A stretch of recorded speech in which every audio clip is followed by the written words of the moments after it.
levels should clear up over time, and the water should now be safe to drink.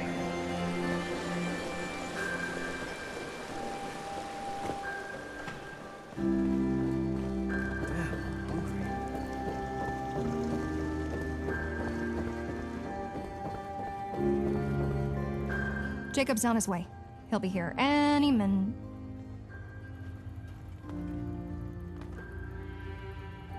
Caitlin! I almost didn't believe it. But it's really you. Hello, Jake. It's been a while. It's been a while. Are you kidding me? Where's Laura, Caitlin? Where's my daughter? I understand you're upset, but I need you to listen to me.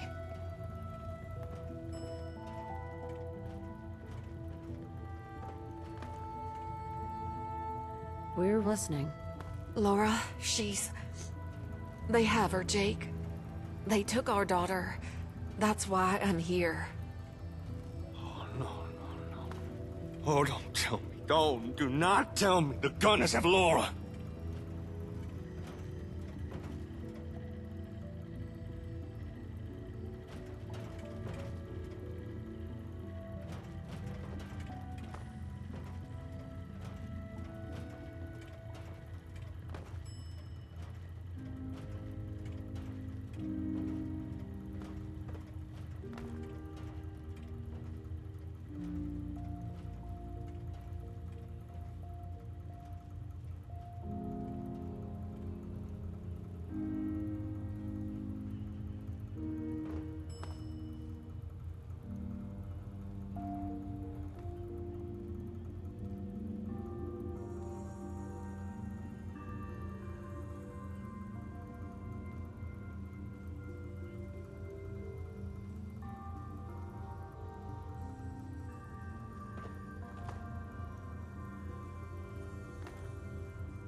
How exactly did this happen? From the beginning, Caitlin. How'd they get my little girl? Well, I thought I'd finally found Laura a decent place to call home. A settlement just outside the Commonwealth. It was no Sanford, but its people were kind enough. Then, one day, as she was playing with that radio of hers, Laura picks up a broadcast. From you. She hears her dad talking all about rebuilding the Commonwealth, about creating somewhere just like Sanford used to be.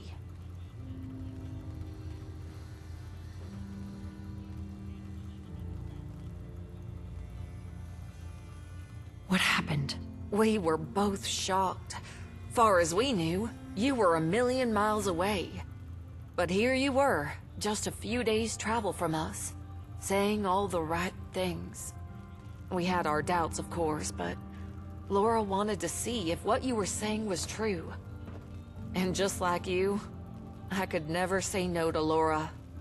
I decided we'd travel back from the Commonwealth outskirts, see these settlements of yours, see if they could maybe be the home Laura needed.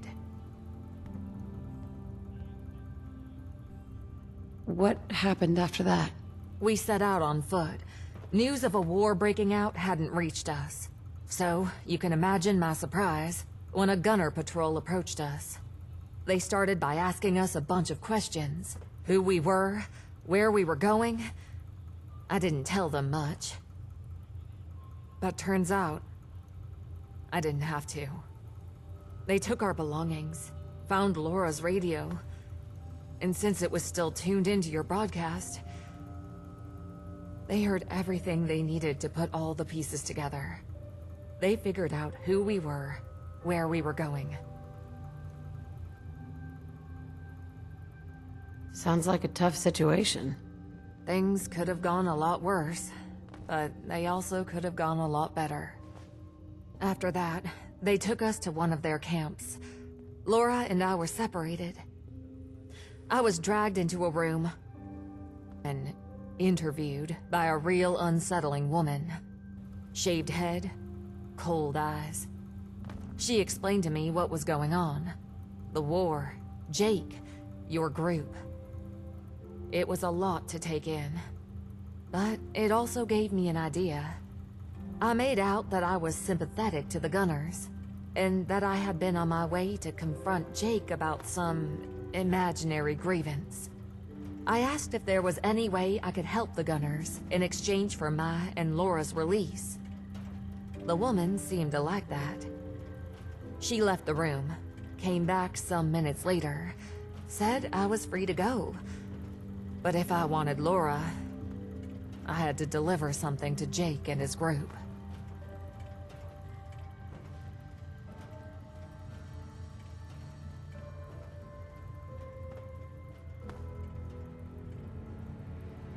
What is it?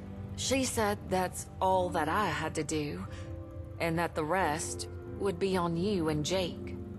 On me and the chief. Just what is it they wanted you to deliver? Here, this is what I was given.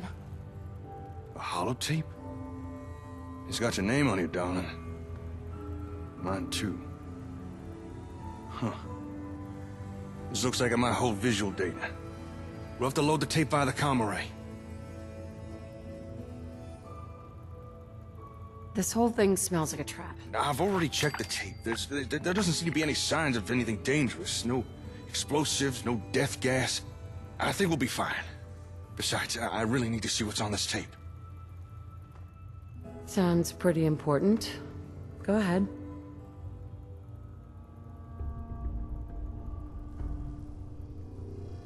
This is Captain Lamont, leader of the Gunners. First, you're to be congratulated.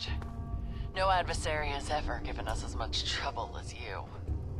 Your resourcefulness, your tenacity, it deserves respect. That said, this war has gone on long enough. Respect or no, I intend to destroy you. But before that, your head of engineering, Jake. We have his child, and I want something in return for her release. I think you'll find my terms reasonable. I don't demand surrender, and I have no delusions of negotiating for peace. All I ask is that you hand over a single item. Give me the receiver module from your comm array, and I'll return the child. I'll even allow you to pick the neutral ground where we can make the exchange. The frequency to contact us is embedded in this message. We want the receiver module. But losing that would cripple the comm array. It would really hurt our settlements. They'd barely be able to function. Our people would suffer. Some could even die.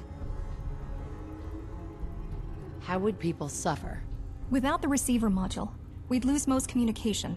Power grids would fluctuate. Even food and water production would be disrupted. You see, the module is what allows the comm array to clearly send and receive data from ASAMs. Without it, the infrastructure we've spent so long building would all but collapse. Back when Berman took the comm hub, we could barely keep on top of things. And we're way more interconnected now than we were then.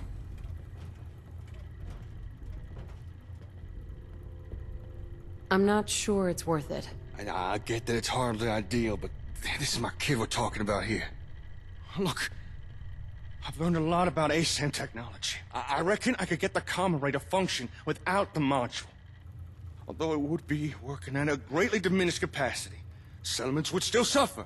We might have to rough it for a while, but we could live without the receiver module. That's why I think we should... Jake, no. You're being rash, just like always. You can't just give these Gunners what they want. What? Caitlin, are you out of your mind? They got Laura! I have to... To what, Jake? Hurt your own settlements? Your own people? Sacrifice what's been built up around you because it benefits you? After hearing your broadcast, I thought maybe you'd changed. But it's Sanford all over again. No, this is different. It's not the same. What do you mean? Many years ago now, a number of misfortunes hurt our community real bad. And things got worse for everyone. That's when me and Jake met. We had Laura, and for us, things got better. Time passed and opportunities to improve our town presented themselves. But Jake refused to even try. He turned a blind eye to the suffering around him. 'Cause in his mind, his daughter had to come first. Even if it meant others had to pay the price. That's not how it went down. You're twisting things.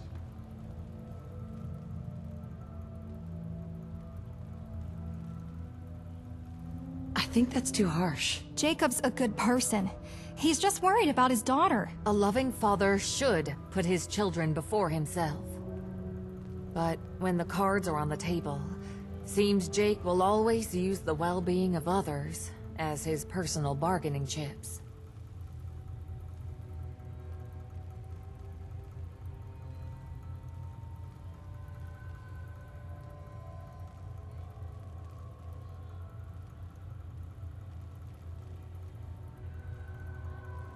Do you really think the sacrifices will be worth it? Of course I don't want to hurt the people who've joined us, but my options here are limited. Look, simple fact of the matter is that I am not leaving my daughter with those monsters. I'll do whatever I have to in order to get her back. She's my daughter too, Jake. But now that I've heard what the Gunners want for her release, I can't in good conscience go along with that. I'd gladly risk everything I can for Laura. But this is at the expense of others. We can find another way. Please, don't give the Gunners that component. Hopefully we can work something out. I sure hope you mean that. I need some time to think about this. Lupe, can you take over my responsibilities for a while? Oh, of course. Sorry, Chief. I just need to figure some things out. Logistics storage areas must not be used for personal belongings.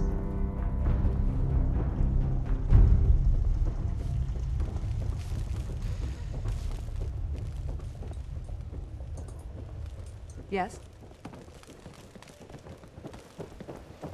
Stodge had himself a lady friend who lived in Shroud.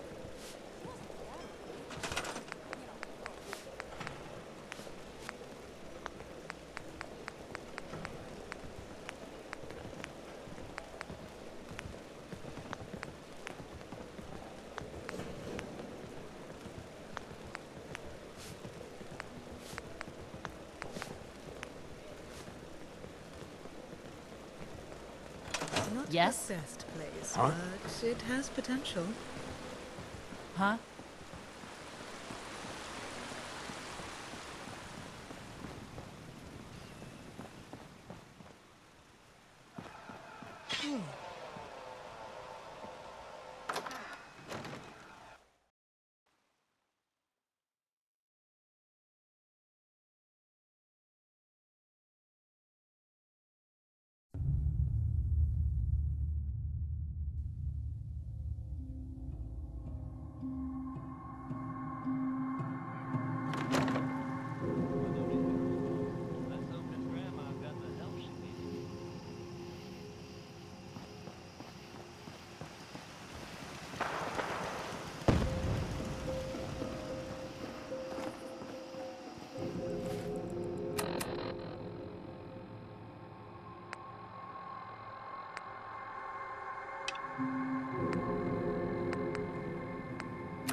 Someone there?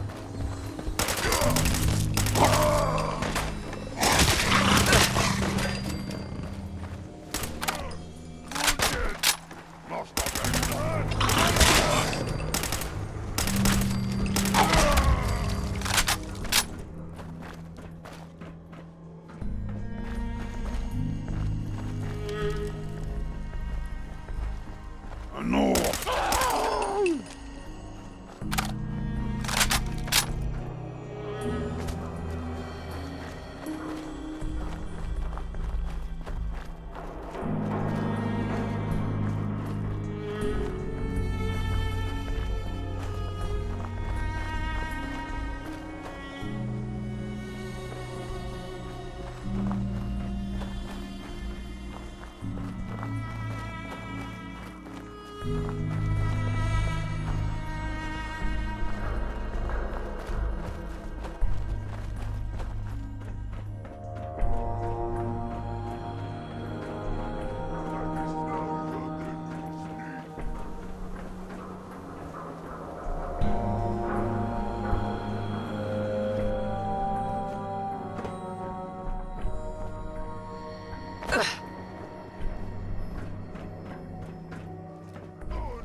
no green stuff here.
Down! What is it? Aha! Gotcha!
with that?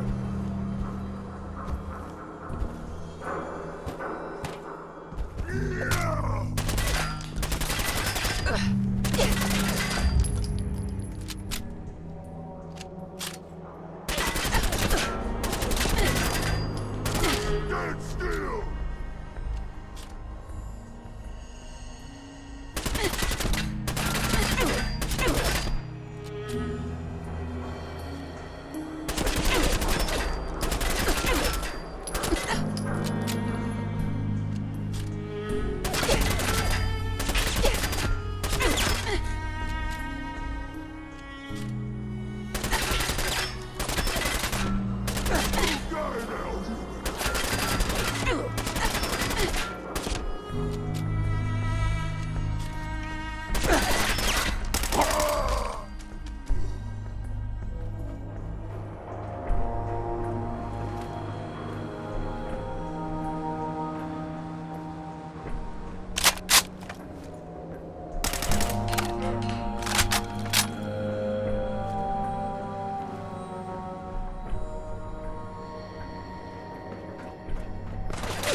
You disappear! Out there! I'm going to eat you when you're dead! Yeah!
So boring. That sound, what is it?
Stay free, sister.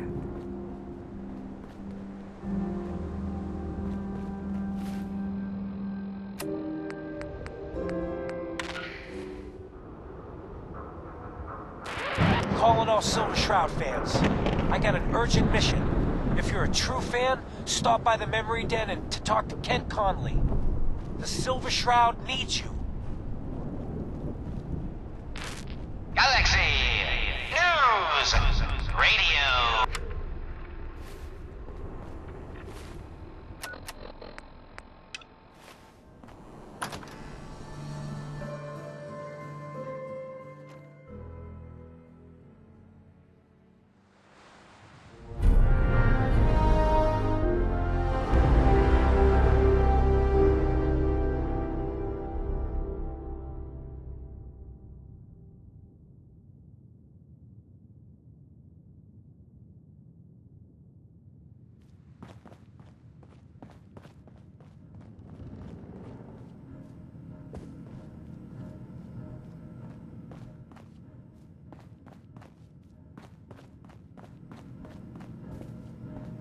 You got the memory pod loaded up? Oh, you're not Irma. Hey. Good neighbor's crazy. Thefts, murders, worse. Sometimes you just gotta escape a little to make it through the day. Escape? What do you mean? Reliving old memories. Like Thanksgiving, 2071. Mom made a 12-pound turkey. And then we all listened to the Silver Shroud vs. Captain Cosmos. Even Pa was there. You ever listen to the Silver Shroud? That's what we need.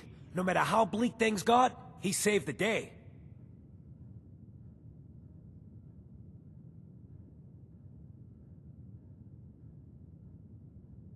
What can you tell me about the Shroud? He's from the radio shows. I've listened to all 419 episodes. And the holiday special.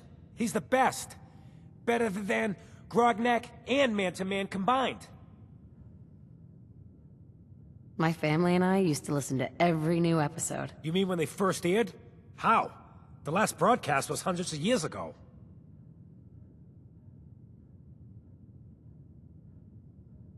Aren't there other survivors from that time? Oh, sure. There were a lot of us schools that lived back then. But none of us looked as good as you. Are you really that old? I was in cryogenic storage for a long time. I only just woke up. Oh man, that's amazing! You're just like Mr. Abominable from episode 83.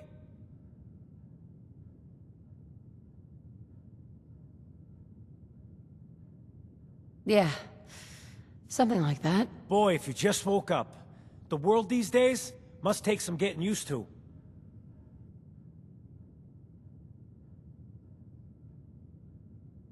That's an understatement. Things may look bad, but we gotta try to make it better. I got a question for you. What if the Silver Shroud was real? With his black trench coat and gleaming silver submachine gun? I got a plan to bring him to life. So we can fight bad guys and give the rest of us a symbol of something better. What plan? I've built my own custom machine gun. Even better than the one in the show. But to make this work, I still need the most important piece. The genuine Silver Shroud costume herself. And they actually got one here in Boston. They made it for the TV show. Will you help? I'll get the costume for you. You're gonna do this? For real? Before the bombs fell, they were filming the Silver Shroud pilot over at Hubris Comics. So that's where you'll find it. You're the best.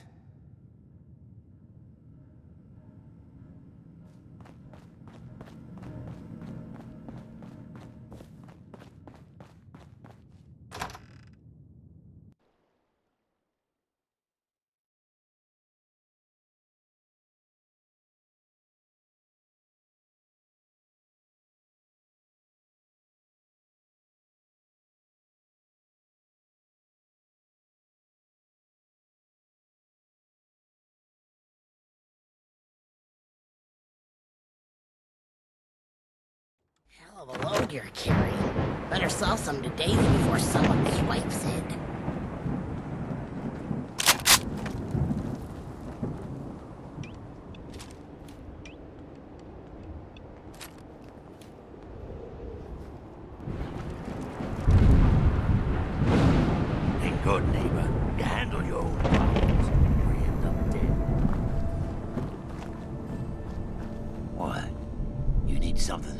Edge off. Fred Allen, Hotel Wexford. Lovely kid.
Got it.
Lady, I need to be a lot more high or a lot more drunk to be bothered right now.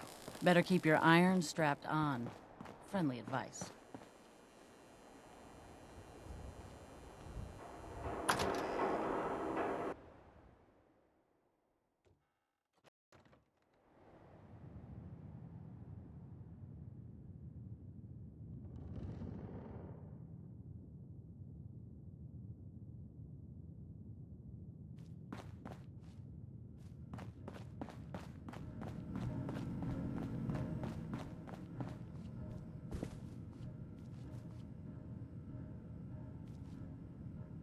I got your costume, Kent.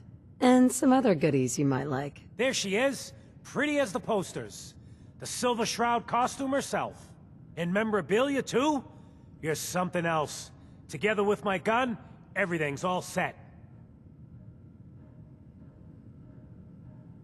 What are you planning next? I'm still working that out. Some details I want to run by you. Well, after you give me the costume, that is. Here you go. After all these years, the Silver Shroud is born again. But there's just one problem. I'm just not Silver Shroud material. I could be Rhett Reinhardt, or his butler, Jarvie Blake. But the Shroud is strong, capable.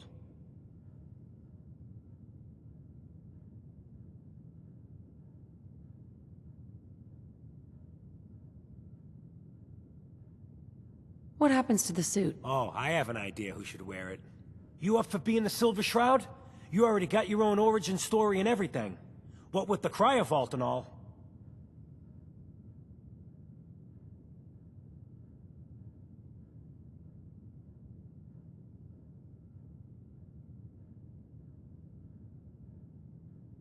Why me? You helped me out when everyone else just laughed at me. And you're from the olden days, just like me. You know how much things have fallen, how much we gotta fight for, to make the place better? So you win? Looks like I get to be the Shroud. Yay. The costume and gun are yours, so you patrol Good Neighbor's streets, and I'll call in any crimes on my radio station. Here's some calling cards, I guess. When you dispatch justice, leave them behind. That way, everyone knows the Silver Shroud has returned. Time to fight crime!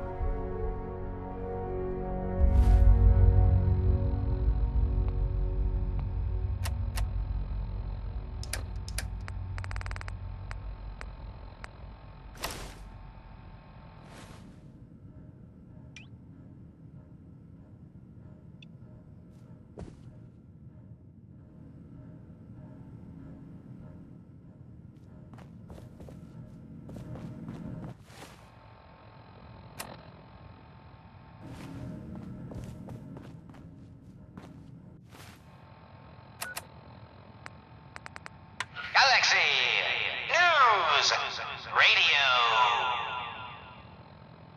When evil walks the streets of Boston, one man lurks in the shadows, shielding the innocent, judging the guilty. That guardian is the Silver Shroud. Today's episode, the mystery of Mayor Murphy.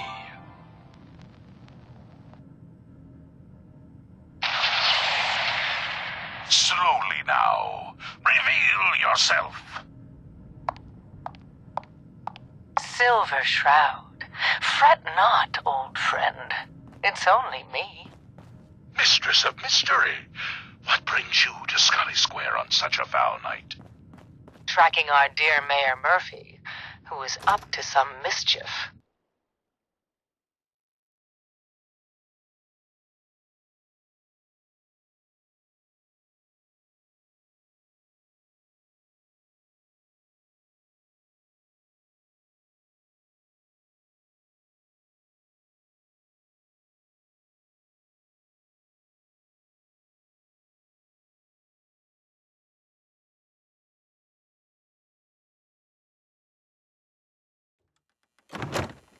The mayor. So he wasn't here in some kind of... Calling all Silver Shroud fans. A once-in-a-lifetime announcement. The Silver Shroud returns and he's gonna clean up the streets. Everyone heard how Wayne Delancey murdered Miss... Selmy and her kid.